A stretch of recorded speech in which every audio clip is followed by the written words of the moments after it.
saudaraku yang terkasih dalam Kristus, Injil hari ini dibuka dengan satu keterangan, sesudah Yudas meninggalkan ruang perjamuan. Ini bukan hanya sekedar keterangan keadaan bahwa Yudas sudah meninggalkan. Kita tahu siapakah Yudas. Yesus sendiri sudah mengatakan salah seorang dari murid-murid yang ada di sini akan menyerahkan aku.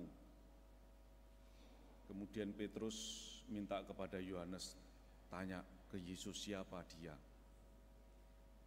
Ya, Yesus kemudian mengatakan, dia yang akan kuberikan roti ini setelah aku mencelupkannya.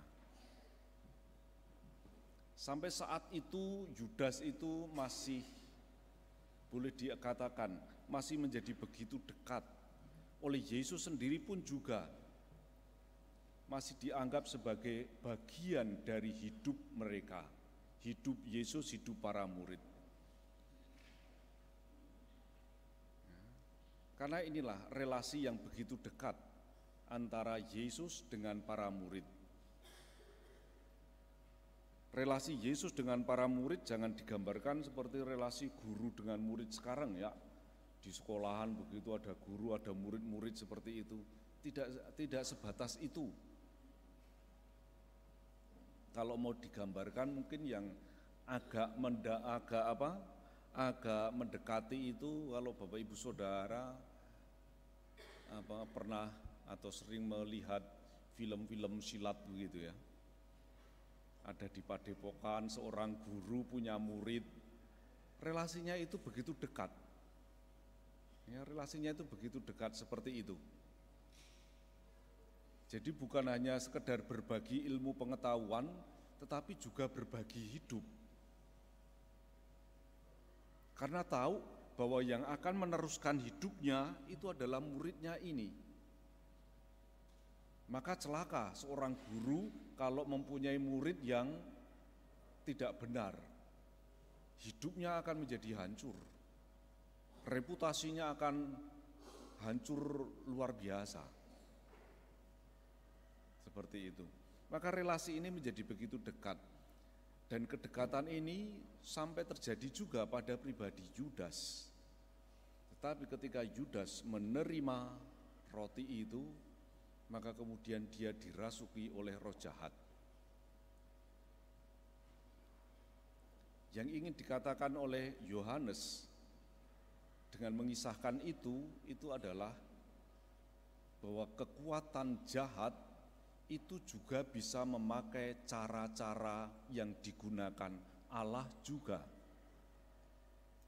Allah ingin menyelamatkan manusia, Allah ingin menunjukkan kasih-Nya kepada manusia, Allah ingin menunjukkan penyertaannya kepada manusia dengan mengutus putranya, dengan menggunakan wujud manusia. Dan ternyata cara seperti itu juga bisa dipakai oleh kekuatan jahat. Kekuatan yang jahat itu bisa memakai cara yang digunakan oleh Allah. Yang jahat itu bisa menyembuhkan orang yang sakit, bisa. Bisa menggandakan roti, bisa. Semuanya bisa. Ya, kecuali satu, hanya satu saja yang tidak bisa dilakukan oleh kekuatan jahat, yaitu tindakan kasih, mengasihi. Maka kalau tadi diawali dengan sesudah Yudas meninggalkan ruang perjamuan, itu ingin dinyatakan kekuatan jahat itu untuk sementara tidak mempengaruhi kehidupan para murid saat itu di ruangan itu. Ruangan itu sudah clear, aman, tentram, tidak akan terjadi penyalahgunaan dan lain sebagainya. Dalam situasi yang clear seperti ini, baru kemudian Yesus sebagai sang guru utama itu menurunkan ilmunya yang paling utama. Dan ilmunya yang paling utama tidak ada yang lain adalah perintah untuk mengasihi. Hendaknya kamu saling mengasihi. Sebagaimana aku telah mengasihi kamu, hendaknya kamu saling mengasihi satu dengan yang lain. Dan saya kira ajaran yang begitu jelas, tegas seperti itu hanya ada pada pribadi Yesus. Perintah untuk mengasihi itu hanya ada pada pribadi Yesus. Ya. Dan semakin lama semakin disadari dalam perjalanan waktu, perjalanan zaman hingga hari ini, kita mengakui ternyata betul kasih itu yang utama, yang mendasar dalam hidup manusia. Kasih itu yang utama, yang mendasar dalam hidup manusia.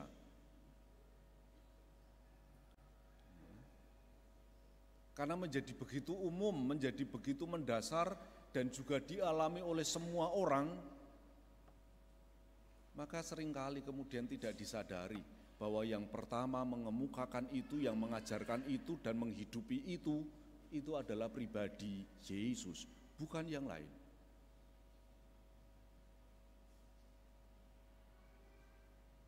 Perintah kasih ini, sebagaimana aku telah mengasihi kamu.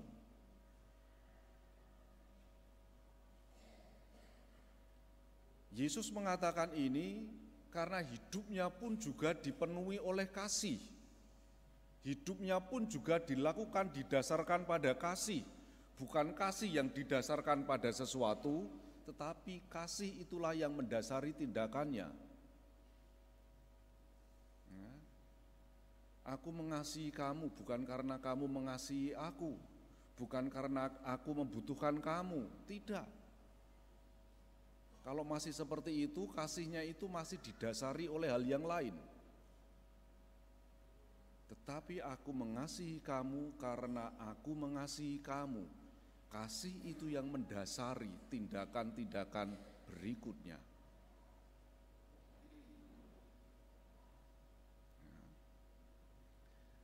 Dan untuk mendasarkan ini memang membutuhkan perjuangan yang tidak mudah.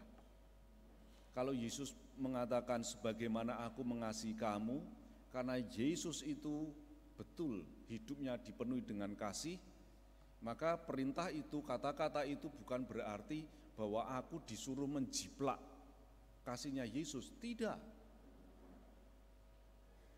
Kita disuruh menjadi Yesus yang lain, tidak. Bukan itu. Kita akan stres sendiri kalau kita berjuang menjadi Yesus yang lain bagi yang lain. Kita akan stres sendiri. Justru kasih kalau itu mendasari hidup, itu akan menuntun kita secara kreatif. Ya, akan menuntun kita secara kreatif untuk menemukan cara-cara mengasihi, cara-cara mengungkapkan kasih. Dengan satu pribadi ini, dengan pribadi yang lain, di satu tempat, di satu daerah, daerah yang lain, dan lain sebagainya yang berbeda-beda. Justru kasih kalau itu mendasari, itu akan menemukan cara yang kreatif itu tadi.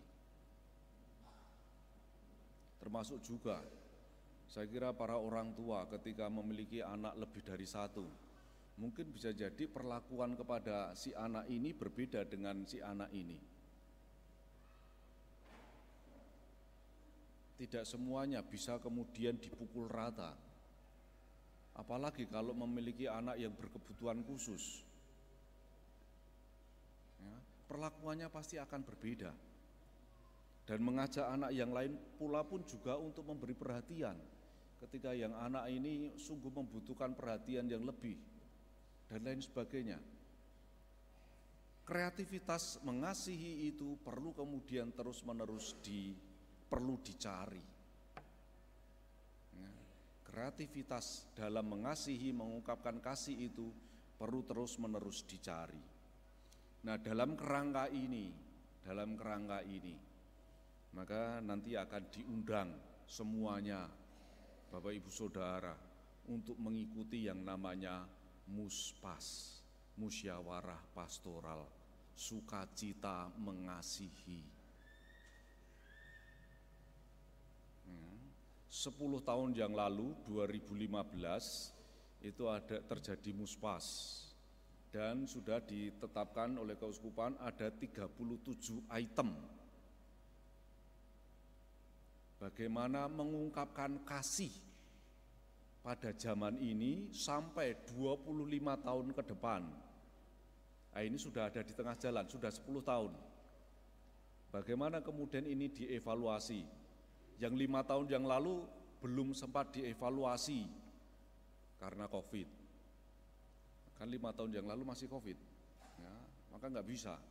Maka ini akan menjadi peristiwa gereja yang luar biasa. Maka dilibatkan seluruh umat untuk juga turut serta. Bagaimana secara kreatif mencari perwujudan kasih di tengah-tengah kehidupan jemaat, di tengah-tengah kehidupan masyarakat yang begitu majemuk saat ini. Maka nanti setelah selesai perayaan Ekaristi, Bapak Ibu Saudara semua akan diundang untuk mengikuti musyawarah pastoral ini. Sharinglah, omonglah di situ. Untuk saling berbagi bagaimana mewujudkan kasih ini tadi secara kreatif. Kita memang diundang untuk mengasihi sebagaimana Yesus mengasihi, tetapi kita diajak juga secara kreatif untuk mencari itu. Yang terakhir, pencarian ini itu perlu dilakukan terus-menerus. Karena perwujudan kasih ini mau tidak mau, akhirnya oleh Yesus digarisbawahi sebagai ciri khas dari ajarannya. Ya. Dengan demikian semua orang akan tahu bahwa kamu adalah murid-muridku, yaitu jika kamu saling mengasihi. Kasih itu kemudian menjadi ciri khas. Salah satu yang paling khas yang juga didasarkan pada kasih yang ditunjukkan oleh gereja, saya kira hanya gereja Katolik yang melayani perkawinan beda agama, beda gereja, beda kepercayaan, tanpa memaksa yang lain itu kemudian harus menjadi Katolik. Hanya gereja Katolik. Mengapa demikian?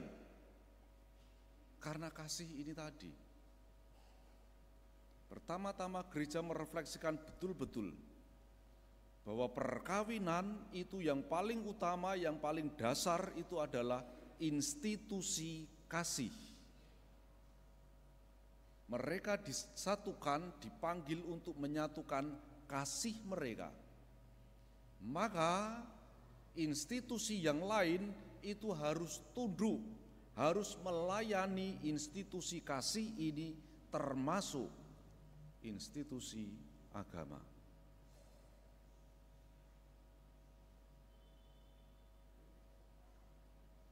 Ya, termasuk institusi agama. Tidak dibalik. Karena kasih ini yang menjadi dasar untuk semuanya. Maka sampai hari ini, gereja itu tetap melayani, tetap memberikan jalan. Walaupun tidak menyarankan. Itu ya, tidak menyarankan tetapi memberi jalan, tetap memberi jalan. Karena dasarnya ini. Ya.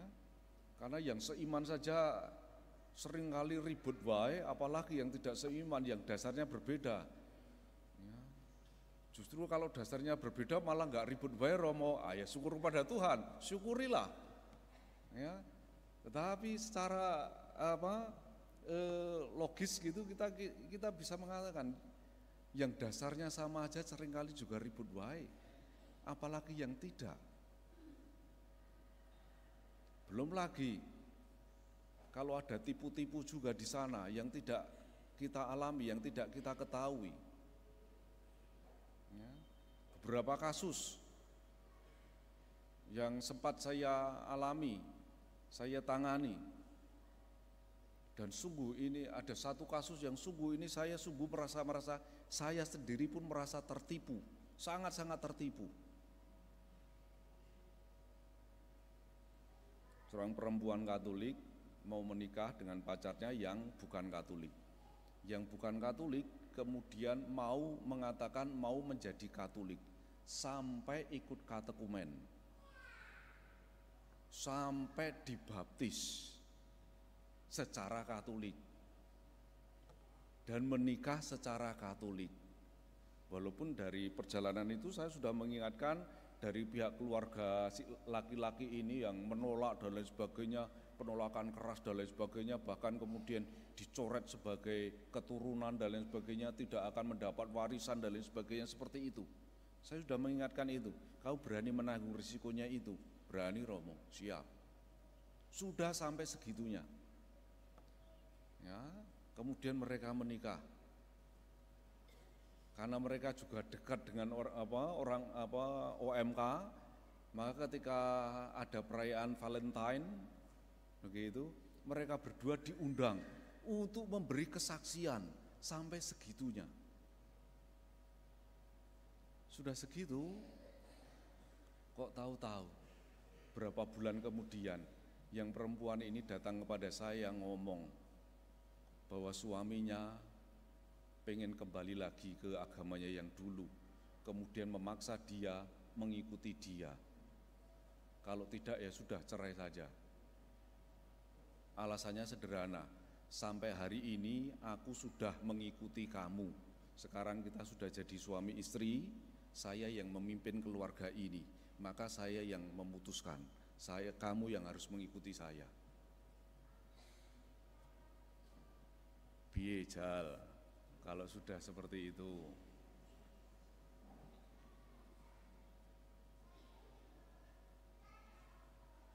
Maka gereja memang tidak menyarankan, tetapi kalau toh ada yang seperti itu, gereja tetap memberi jalan. Karena ini tadi, ya, itu hanya kasuistik. Itu hanya kasuistik. Selama 24 tahun saya menjadi imam, saya baru menemukan kasus itu satu. Nah, satu, yang baik lebih banyak, ya, yang baik lebih banyak. Tetapi bahwa ini saya ceritakan sebagai peringatan, betul harus. Bahwa bagaimana menjadikan kasih itu sebagai dasar, itu tidak mudah dan perlu perjuangan, perlu kreativitas untuk terus-menerus dicari. Maka Bapak Ibu dan Saudaraku yang terkasih, jangan senantiasa lelah untuk mengasihi, untuk mencari cara-cara, mencari jalan untuk mengasihi satu sama lain. Karena itu pula yang dilakukan oleh Allah. Allah pun juga dengan kreatif mengasihi kita. Dengan menjadi manusia, itu adalah cara kreatif Allah. Itu out of the box, keluar dari pola pikir yang bisa dipikirkan oleh manusia. Ya, itu cara kreatif Allah mengasihi kita. Maka mari kita dengan kreatif pula untuk mencari cara-cara mengasihi, termasuk sebagai satu kesatuan di dalam gereja yang nanti akan diungkapkan secara resmi, secara bersama-sama dalam musyawarah pastoral. Saya harap nanti banyak umat ya, yang juga mengikuti supaya kreativitas itu juga bisa semakin tampil ke muka. Walaupun mungkin juga akan semakin ribet, semakin banyak, tapi ya sudah ora popo. Itulah dinamika mengasihi. Kita jalani semuanya itu dalam sukacita mengasihi. Tuhan Yesus memberkati.